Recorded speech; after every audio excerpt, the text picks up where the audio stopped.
আর আমাদের media coordinator যিনি আছেন, আমাদের মিডিয়া সেল সম্পাদক ও রাত্রি যাপন করবেন।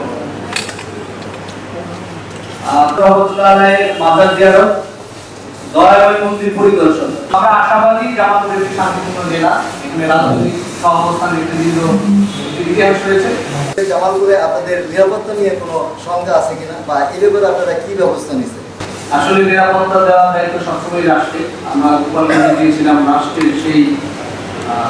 রাষ্ট্রের নিরাপত্তার প্রতি ভরসা রেখে।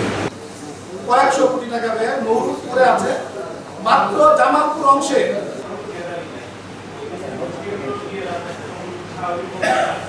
Thank you.